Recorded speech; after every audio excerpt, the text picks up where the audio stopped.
Assalamualaikum warahmatullahi wabarakatuh. Perkenalkan, saya Bibi Armaliza, CGP Angkatan 9 Kabupaten Pasaman Barat.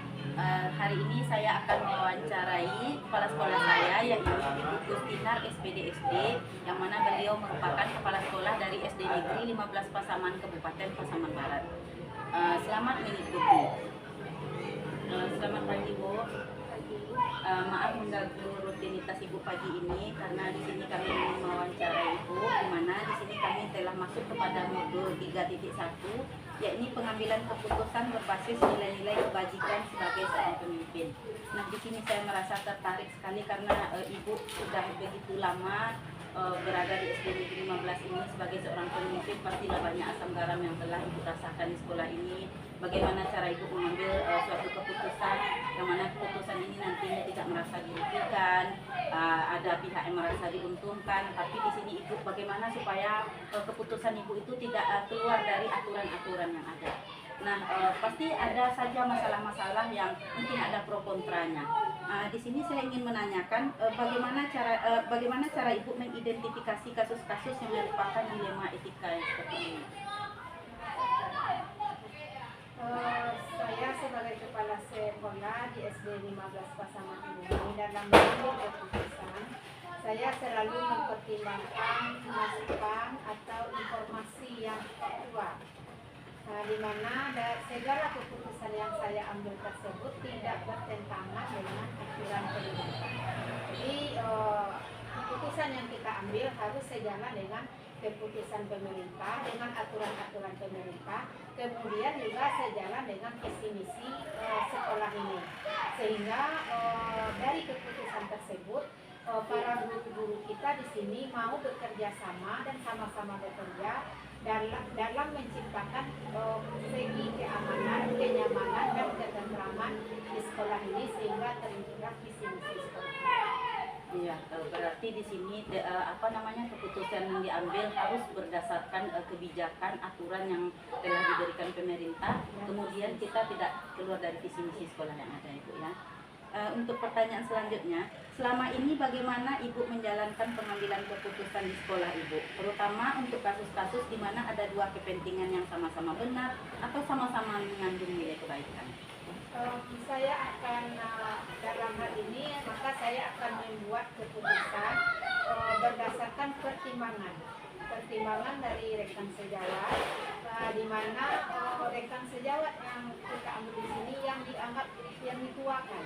Siapa di sini yang dianggap dituakan yang katanya itu didengarkan. Nah, dengan catatan walaupun dia dituakan tapi dia bersifat netral, tidak ada berpihak ke sana kemari. Nah, maka dari mereka lah saya akan mengambil pertimbangan juga kepada rekan masukan dari rekan-rekan yang lain. Karena apa? Karena masukan-masukan itu sangat berpengaruh sekali terhadap semangat kerja teman-teman nanti. Oh, jadi di sini dalam pengambilan keputusan Ibu berkolaborasi dengan bawahan Ibu ya. Untuk selanjutnya, Bu, langkah-langkah atau prosedur seperti apa yang biasa Ibu lakukan selama ini? Lalu saya akan menjadi langkah-langkah yang saya lakukan selama ini. Tentu kita harus mencari informasi yang benar. Apa sebenarnya? Nah, kemudian informasi tersebut tidak bisa dari satu pihak, tentu dari berbagai pihak. Contohnya informasi dari wali murid, dari komite, kemudian dari teman-teman sejawat, atau juga dari siswa itu sendiri. Itu langkah-langkah yang saya ambil. Iya. Dari langkah-langkah yang telah Ibu ambil tadi, langkah apa saja yang selama ini Ibu anggap paling efektif dalam mengambil keputusan kasus dilema ini? Saya akan berpihak secara objektif, tidak berpihak kepada siapapun. Karena dengan tidak ada keberpihakan kita, nah maka keputusan kita bisa diterima oleh warga sekolah. Jadi di sini adanya keputusan yang netralitas ya? Iya, netral. Baiklah, untuk hal-hal yang apa saja yang selama ini merupakan tantangan dalam pengambilan keputusan pada kasus-kasus dilema etika ini? Mungkin kalau dalam kasus dilema etika itu mungkin ada pihak-pihak yang tidak dipuaskan dengan keputusan. Namun dengan adanya pihak-pihak yang tidak dipuaskan tersebut, maka saya akan memberikan pengertian berdasarkan landasan. Sebab kita mengambil keputusan harus berdasarkan landasan, harus berdasarkan undang-undang, harus berdasarkan aturan-aturan. Dengan kita mengambil keputusan berdasarkan itu, pihak-pihak yang tidak merasa puas, maka dia akan bisa menerima. Jadi di sini memberikan pemahaman kepada pihak yang melakukan dilema etika tadi agar memasukkan kebijakan-kebijakan seperti ini kebijakannya sehingga beliau merasa oh iya, jadi di sini menyadarkannya dengan semua aturan-aturan dan untuk mencapai suatu tujuan atau visi dari sekolah kita ini ya. Apapun keputusan itu harus ada landasannya. Dengan ada landasan tidak ada alasan untuk seseorang untuk tidak menerima. Jadi di sini semua anggota ibu ini tidak harus mesti puaskan keinginannya, misalnya ini keinginannya, bukan berarti kita harus puaskan, tetapi kita di sini memberikan satu ketegasan. Iya, memberikan satu ketegasan, kemudian memberikan satu kesadaran bahwasanya keputusan itu tidak harus sesuai dengan keinginan kita. Jadi di sini nampak sekali kebijakan yang telah ibu berikan itu adalah untuk bagaimana supaya sekolah ini memang fokus kepada keberpihakannya kepada pembelajaran siswa untuk meningkatkan mutu pembelajaran yang lebih baik ya. Sangat luar biasa sekali menurut saya kebijakan-kebijakan yang telah ibu tegaskan di sekolah ini. Untuk selanjutnya Bu, adakah seseorang atau faktor-faktor apa saja yang selama ini mempermudah atau membantu Ibu dalam pengambilan keputusan, terutama dalam kasus-kasus dilema etika ini? Tentu ada, terutama sekali yang menjadi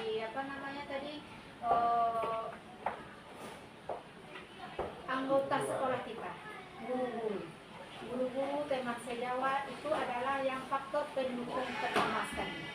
Kemudian siswa, kemudian orang tua murid, dan tidak ketinggalan tentu keluarga. Tapi yang kalau dalam mengambil keputusan yang berkaitan dengan dilema, tentu yang paling berperan untuk tentunya adalah rekan sejawat. Karena rekan sejawat dengan mereka kita bergaul sehari-hari, mereka yang akan memberikan masukan, mereka yang akan menjalani keputusan dan kebijakan-kebijakan yang kita buat, dan mereka tidak bisa kita tinggalkan. Jadi di sini prinsipnya kolaborasi yang Ibu lahirkan itu berazaskan kekeluargaan. Jadi sekolah ini sudah seperti keluarga. Ya. Dan kami tidak akan pernah meninggalkan peran siswa di sini. Sejak tahun 2023 kami dalam mengambil keputusan selalu mengajak siswa untuk mengambil keputusan. Kami akan mengajak siswa untuk dalam acara rapat-rapat kalau untuk kepentingan siswa. Jadi kami ikut sertakan. Jadi semua untuk mengambil suatu kebijakan itu semua warga sekolah ini ikut serta termasuk siswanya. Iya, termasuk siswa. Termasuk di dalam membuat aturan sekolah itu kami melibatkan siswa. Memang aturan sekolah itu sekarang berasal dari siswa, bukan guru lagi yang menetapkan. Jadi kami kumpulkan siswa, kemudian kami ajak siswa bermusyawarah, kemudian kami ajak siswa untuk bagaimana untuk menetapkan aturan-aturan sekolah. Jadi di sini nampak sekali kepemimpinan Ibu itu memberikan cerminan kepada siswanya bahwa inilah seorang pemimpin, dan nanti siswa ini juga akan di masa depannya juga berperilaku yang sama seperti itu. Jadi Ibu memberikan contoh tauladan yang baik Ibu ya. Untuk yang selanjutnya Ibu, dari semua hal yang telah Ibu sampaikan tadi, pembelajaran apa yang dapat Ibu petik dari pengalaman yang telah Ibu ambil, dan bagaimana keputusan dari mengambil keputusan dilema etika ini? Selama saya menjadi kepala sekolah itu terutama sekali dalam mengambil keputusan yang ada dengan dilema ini, tentu kita tidak bisa mengambil keputusan secara sepihak. Apalagi awal-awal saya menjadi kepala sekolah dulu di sekolah lain, itu tentu kita tidak bisa mengambil keputusan ini keputusan saya, dan saya akan selalu mengajak semua warga sekolah di sana untuk bermusyawarah untuk mempertimbangkan segala sesuatu. Termasuk juga di tempat tugas saya sekarang ini sudah masuk 5 tahun saya menjadi kepala sekolah di sini. Apapun keputusan yang saya ambil itu selalu saya ajak warga sekolah.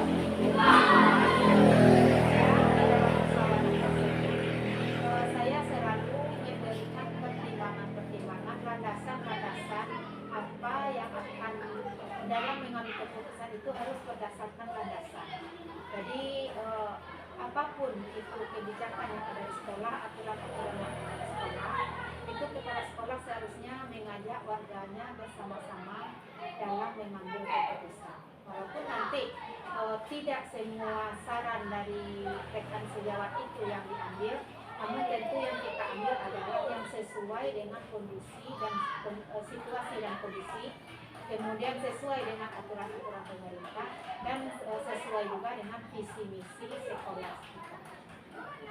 Jadi dari penjabaran tadi begitu banyak masalah-masalah yang telah Ibu lalui sampai saat sekarang ini, dan ke depannya mungkin masih ada hal-hal lain yang merupakan masalah-masalah yang akan Ibu hadapi. Nah, di sini kami mendoakan semoga setiap masalah yang Ibu dapatkan selalu ada solusinya, ya.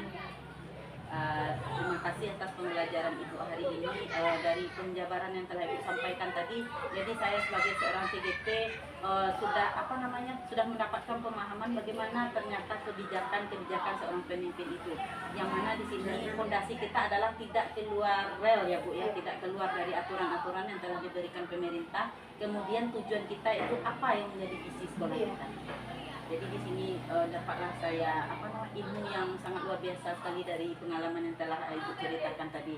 Kemudian semoga saya juga bisa melaksanakan sebagai seorang pemimpin pembelajaran. Saya di sini sebagai seorang guru, Ibu, bisa saya melaksanakannya kepada siswa saya di kelas. Kemudian bisa juga mengimplementasikannya kepada teman-teman sejawat. Dan mana tahu kalau nantinya ada pula rezeki seperti Ibu, bisa pula saya terapkan apa ilmu yang telah Ibu berikan pada saat sekarang ini.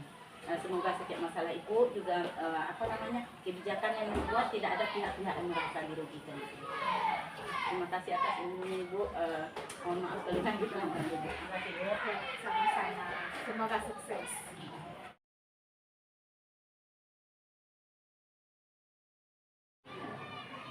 Assalamualaikum warahmatullahi wabarakatuh.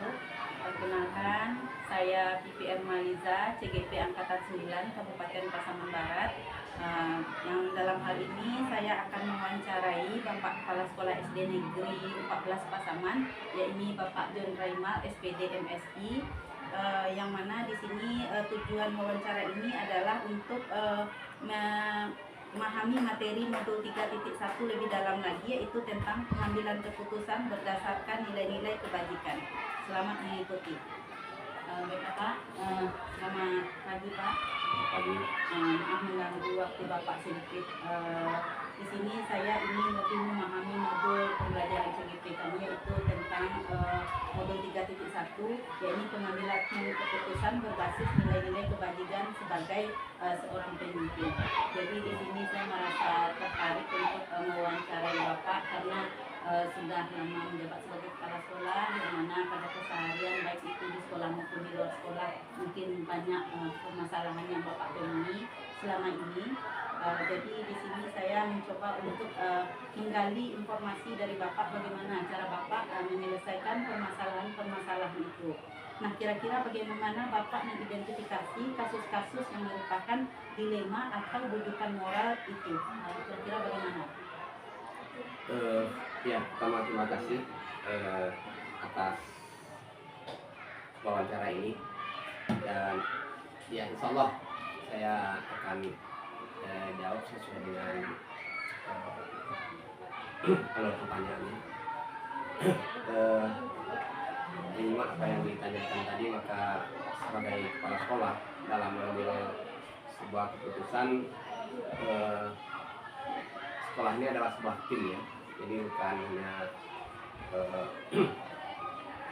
bersifat pribadi saja, maka selama ini saya selalu mempertimbangkan berbagai masukan ataupun informasi yang faktual, terutama dari rekan-rekan di sekolah. Nah, jadi melalui masukan-masukan yang ada, maka dipimpinlah masukan itu, dan baru kita ambil kebijakan atau keputusan yang juga mengacu dengan visi misi sekolah. Artinya sesuai dengan rujukannya adalah aturan yang sudah disepakati yang tertuang dalam tata tertib sekolah. Demikian. Ya, jadi di sini Bapak untuk mengambil keputusan itu tidak lewat dari alur atau dari kebijakan-kebijakan yang ada, ya Pak, sesuai dengan visi misi sekolah. Iya, mengacu kepada visi misi sekolah. Kemudian pertanyaan selanjutnya Pak, selama ini bagaimana Bapak menjalankan pengambilan keputusan di sekolah Bapak, terutama untuk kasus-kasus di mana di sini mungkin saja ada dua kasus ini ada suatu kebijakan dan harus ditegakkan. Sementara di sisi lain ada rasa kasihan, iba, ada unsur-unsur kebaikan di dalamnya. Nah, bagaimana cara Bapak menyikapi masalah ini? Sebagai sebuah tim, saya tetap menerima masukan-masukan dari rekan-rekan guru-guru, ya, dan terutama guru-guru yang sudah lama mengajar di sekolah ini. Termasuk juga penting juga menurut saya adalah bapak dan ibu yang tinggalnya di rumah dinas. Itu sehingga mereka lebih intens, lebih punya banyak pengalaman menghadapi situasi sekolah di sekolah ini. Jadi termasuk juga dari rekan-rekan yang lainnya. Dan melihat kasus ini ya, kalau kasus itu berat, kita juga melibatkan unsur pihak ketiga, ada komite dan juga tokoh-tokoh agama kita libatkan untuk mengambil kebijakan yang adil, gitu.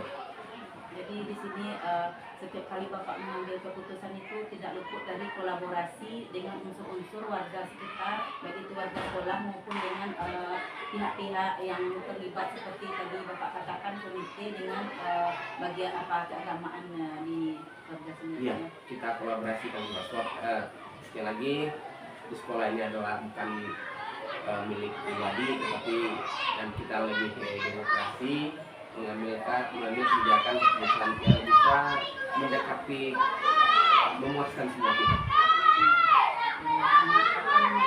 Baik, bagus sekali menurut saya keputusan yang telah Bapak ambil di sini.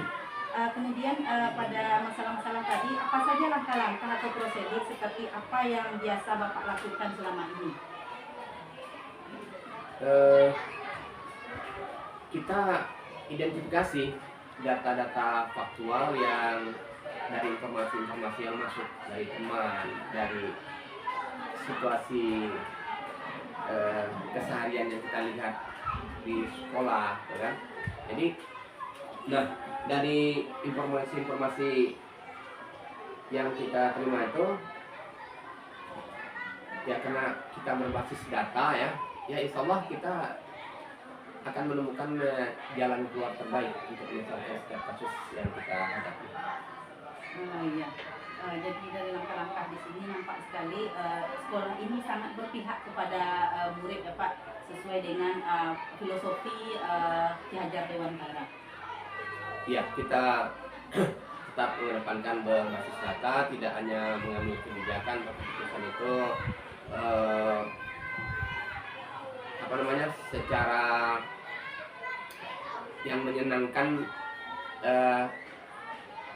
pihak guru saja, tetapi kita ada data yang valid yang kita pakai untuk mengambil kebijakan tersebut. Ya. Baik Bapak, untuk pertanyaan selanjutnya yaitu di sini, langkah-langkah apa saja yang selama ini Bapak anggap efektif dalam pengambilan keputusan pada kasus-kasus dilema etika ini? Langkah-langkahnya saya kira kalau sudah kita dapatkan data-data yang valid, maka kita akan mudah mengambil suatu kebijakan yang objektif, ya. Dan ya, kalau saya sendiri biasanya dalam untuk mengambil satu keputusan kebijakan itu, yang pertama harus adil, walaupun tidak mungkin memuaskan semua pihak ya, tapi kita usahakan untuk adil dan bisa berlaku untuk umum. Bukan standar, kita adalah standar umum, bukan standar yang kita saja, tapi nanti di waktu umum itu orang tertawa melihat kebijakan kita ambil, tidak seperti itu. Dan juga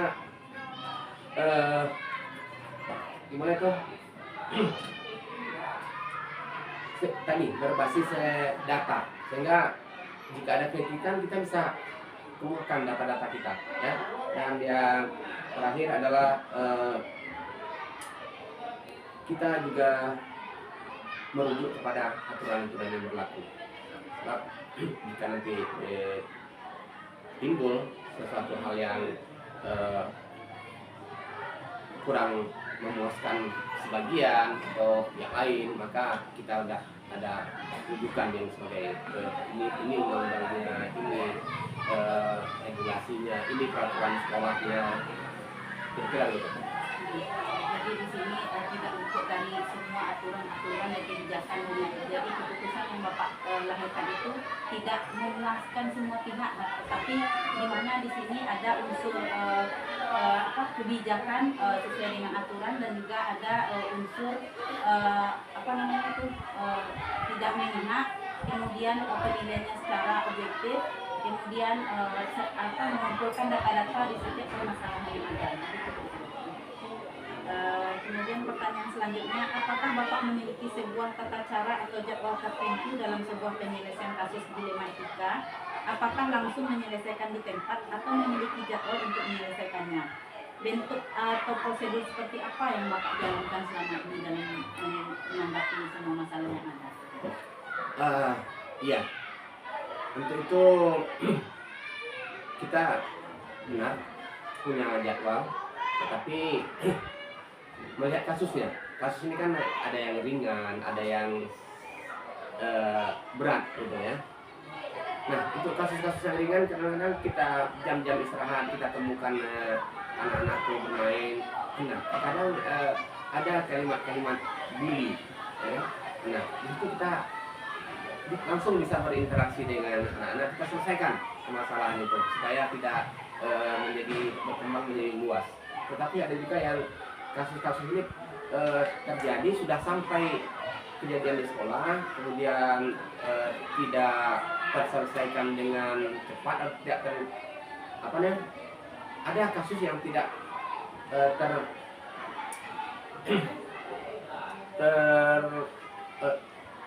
diketahui dengan segera, sehingga kasus ini sampai kepada orang tua dan berlarut.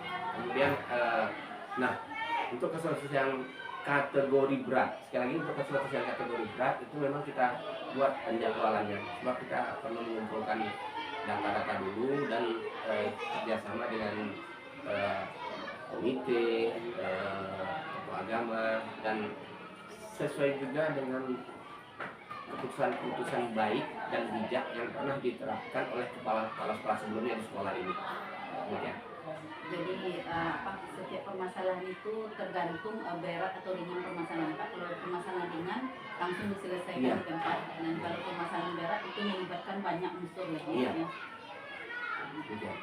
Kira-kira itu merupakan pemecahan suatu pemecahan masalah yang sangat baik sekali, karena di sini dilibatkan banyak pihak, sehingga kita bisa berkolaborasi untuk berbagi ide bagaimana cara pengambilan keputusan baik, gitu ya.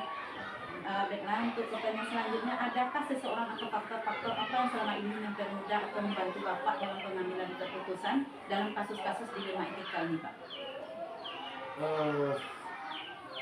Kalau seseorang mungkin ya kenyamanan kita dalam bertugas itu dimulai dari keluarga ya. Ya, tentu mungkin faktornya adalah keluarga, dan baik keluarga di rumah maupun keluarga di sekolah ini, sebab rekan-rekan itu juga kita anggap keluarga. Nah,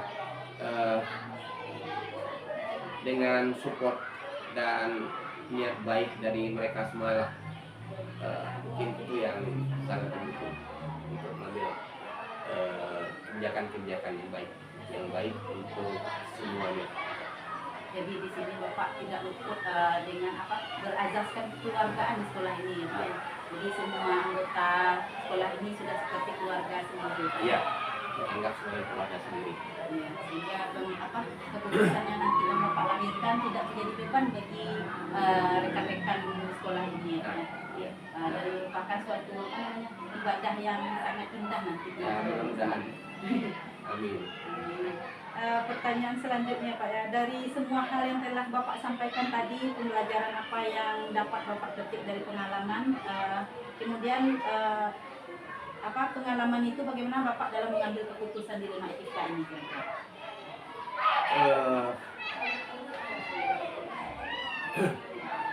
Kesan penting dari dilema etika ini ya, saya memang benar sudah sekolah kecil dan sekolah besar sudah saya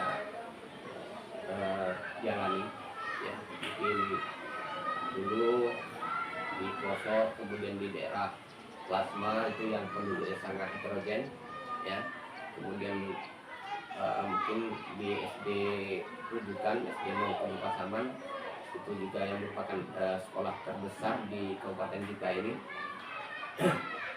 Dan ya sudah 5 sekolah lah, jadi memang peran kepala sekolah itu memang dalam tanda petik sangat berperan mewarnai sekolah ya. Dan yang intinya menurut saya adalah teamwork, kerjasama ya, dan kita jadikan rekan-rekan di sekolah kita itu menjadi sebuah keluarga, sehingga dengan azas kekeluargaan ya, insya Allah ya, kebijakan-kebijakan yang kita ambil memang secara ilmu manajemen disebutkan bahwa tidak mungkin seseorang pimpinan itu memuaskan semua bawahannya, itu mustahil. Tetapi setidak-tidaknya jika merujuk pada regulasi-regulasi yang ada dan berdasarkan azas kekeluargaan ya, insya Allah walaupun tidak memuaskan tetapi mendekati kepuasan dan berkeadilan. Demikian. Ya. Terima kasih ya Pak ya, semoga setiap kasus yang terjadi di sekolah ini baik ke depannya nanti akan selalu ada solusi nantinya Pak ya. Dari kasus pengambilan keputusan yang Bapak katakan tadi, kasus-kasus bagaimana cara Bapak menyelesaikannya dengan azas kekeluargaan, kemudian Bapak berkolaborasi dengan seluruh warga sekolah, semua aparat. Kemudian tadi Bapak telah mengatakan kita tidak lepas dari kebijakan-kebijakan yang ada karena semua itu sudah ada aturannya. Kemudian tadi Bapak mengatakan kalau kita harus permasalahan yang ada itu harus ada data-datanya, sehingga kita apapun nanti kebijakannya semua pihak harus bersedia menerima. Karena di sini kita tidak bisa memuaskan kehendak semua pihak ya Pak ya. Tapi kita ada di sini landasan yang akan kita ambil kebijakan itu. Jadi di sini saya sebagai CGP banyak sekali ilmu yang telah saya dapat dari Bapak sebentar ini ya Pak ya.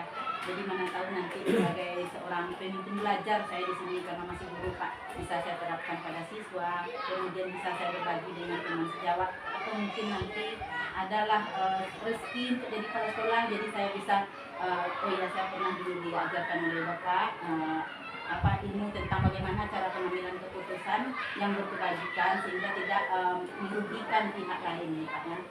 Terima kasih atas waktu yang telah Bapak berikan kepada saya sehingga nanti ini akan diunggah, semoga memberikan manfaat kepada semua pendengarnya nanti ya Pak. Terima kasih atas terima kasih atas waktu Bapak karena dengan waktu Bapak Pak. Iya, semuanya dimulai dari niat baik. Iya, semoga hasilnya juga baik Oke. Pak ya.